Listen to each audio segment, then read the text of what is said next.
President Trump and Prime Minister Shinzo Abe of Japan in Florida last week. Analysts in Japan doubt the country's security will be a priority for Mr. Trump when he meets with Kim Jong-un, the North Korean leader.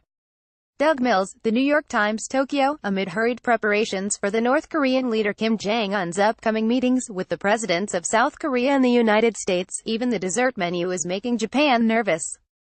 Upon learning of plans to serve Mr. Kim a mango mousse decorated with a map of the Korean Peninsula that includes islands over which Tokyo claims sovereignty, Japan's foreign ministry lodged an official complaint with its neighbor. What might seem like a petty protest over dabs of icing speaks to long-simmering tensions between the two allies, but also anxiety in Japan that it is being left out as high-stakes talks with Mr. Kim on the fate of his nuclear arsenal begin. The disputed islands, in the sea between Japan and the Korean Peninsula, are known as Dokdo in Korea and Takeshima in Japan. South Korea regularly depicts the islands on official maps, and Japan just as regularly protests. Japan's unease extends beyond the mousse maps, of course. Given the speed at which the summit-level diplomacy is playing out, Prime Minister Shinzo Abe of Japan has been working overtime to make sure his country is not forgotten. Last week, he traveled to President Trump's Mar-a-Lago estate in Palm Beach, Florida, to secure Mr. Trump's agreement to seek the total abandonment of North Korea's nuclear and missile programs in his talks with Mr. Kim, and to press for the return of Japanese citizens abducted by the North decades ago. On Tuesday, in a phone call, Mr. Abe asked President Moon Jae-in of South Korea, who will meet with the North Korean leader on Friday, for a similar commitment. In principle, both Mr. Trump and Mr. Moon have agreed to Mr. Abe's requests. Given how unpredictable at least two of the players are, Japan is by no means assured that it will be happy with the outcome. In general, the Japanese are very skeptical that North Korea would stick to any deal, given its history of going back on commitments to stop its nuclear program. "We never trust the words of North Korea," said Tsunya Watanabe, a senior research fellow at the Sasakawa Peace Foundation in Tokyo. "What we can trust is the actions of North Korea." That is probably a sentiment shared among all Japanese, including ordinary citizens, and while Japan is accustomed to dealing with mercurial North Korean leaders, Mr. Trump represents a new volatility from the American side.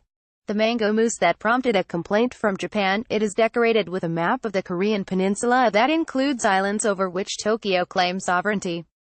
South Korean presidential office. With this President Trump, there is a sense in Japan that he has a little bit different sense of the alliance, said Fumiaki Kubo, a professor of political science at the University of Tokyo. Under Presidents Barack Obama, George W. Bush and Ronald Reagan, said Mr. Kubo, the sense was that if your ally is in trouble, you feel that you must help your ally. But in this president, if your ally is in trouble, it might suggest that this is a good time for him to exploit this ally. Analysts said that Japan's biggest worry might be an impulsive desire on Mr. Trump's part to declare a quick victory, even at the cost of Japan's or the region's security. Though Mr. Trump has said that he is committed to North Korea's complete denuclearization, Japan is concerned he might accept something short of that. "I think it may be that the Abe cabinet is still a little nervous that Trump is still going to say, 'See, I did it,' claim a win and walk away," said Sheila A. Smith, a Japan expert at the Council on Foreign Relations in Washington. Mr. Kim's recent announcement that North Korea no longer needs to test nuclear weapons or long-range missiles has left Japan acutely concerned that the North intends to keep what nuclear weapons it already has, and to maintain its arsenal of short- and medium-range missiles that can reach Japan. An editorial in the right-leaning newspaper Yomiuri Shimbun called Mr. Kim's announcement a tactic to weaken the pressure of the international community's sanctions, adding that there was no mention of any intention to abandon nuclear and ballistic missiles in the statement. Japanese officials are trying to keep the conversation very focused on what denuclearization means, Ms. Smith said. The experts that have been here before have had these conversations multiple times. They understand that when Kim Jong-un is talking about denuclearization, he doesn't necessarily mean the same thing that we mean, so there's a lot of pressure to just put the brakes on, be cautious, make sure you know what you're doing. Commentators in Japan speculated that Mr. Trump might also see some value in keeping Japan nervous. For President Trump, it may be favorable to keep Japan feeling left behind and facing a threat. Park Il, an economics professor and expert on the Korean Peninsula at Osaka City University, said on a Tokyo Broadcasting System news program.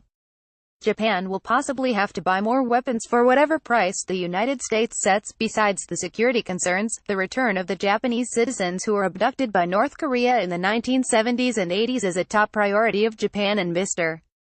Abe in particular. Abe scored what appeared to be a diplomatic victory in Mar-a-Lago when Mr. Trump promised he would raise the issue directly with Mr. Kim. "We're going to do everything possible to have them brought back, and bring them back to Japan," Mr. Trump said in a joint news conference with Mr. Abe. "I gave you that promise." Analysts said that the most Mr.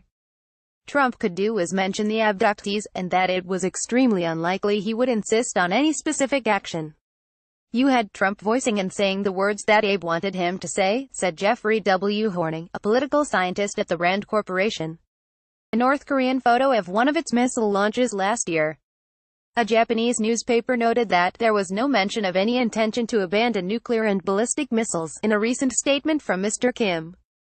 Korean Central News Agency, via Agence France Presse, Getty Images. But if Mr. Kim offered, for example, to extend a testing freeze for a year but insisted the United States set aside any demands about the abductees, would Trump say, "Nope, sorry, you've got to do the abduction issue too"? Mr. Horning said, "I can't imagine Trump, who wants a success here and who really wants the big win, throwing away any big deal on denuclearization or missiles for the sake of a Japanese priority," he said. Mr. Moon has also said he would raise the issue of the Japanese abductees in his meeting with Mr. Kim on Friday. But with South Korea talking about negotiating a peace treaty to formally end the Korean War, analysts said Japan would be watching closely for signs of concessions on a bigger issue, the United States military presence on the Korean Peninsula. Although Mr. Kim has said he would not demand the withdrawal of American troops as a prerequisite for discussing the North's nuclear program, some supporters of Mr. Moon's Liberal administration have long wanted the United States to reduce or withdraw its presence in the South, where about 28,500 American troops are stationed. Such a move would alarm Japan, which benefits from United States military protection in the region. Analysts in Japan also worry that South Korea, in an effort to unify the peninsula, could start to pull away from the United States and be drawn further toward China, a North Korean ally.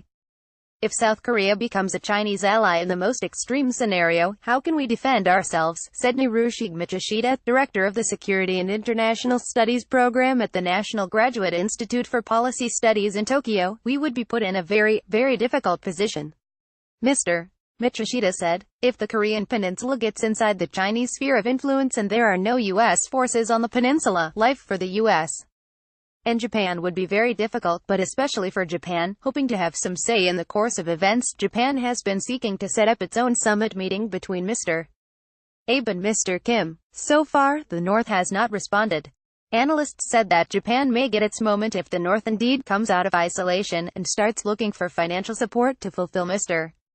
Kim's promise of building the country's economy. If North Korea is serious about having a totally different life from now on, they need some financial help from someone, and it must be, in the end, Japan, said Mr. Kubo, the University of Tokyo professor. Japan, which until its defeat in World War II ruled the Korean Peninsula as a colony, paid reparations to South Korea in 1965 but has yet to pay any to the North, Mr. Kubo noted. So then, logically, they should be interested in talking with Japan in the end. Makiko Inoue and Hisako Ueno contributed reporting from Tokyo. A version of this article appears in print on April 26, 2018, on page A7 of the New York edition with the headline, "Japan worries about being forgotten as allies talk to North Korea."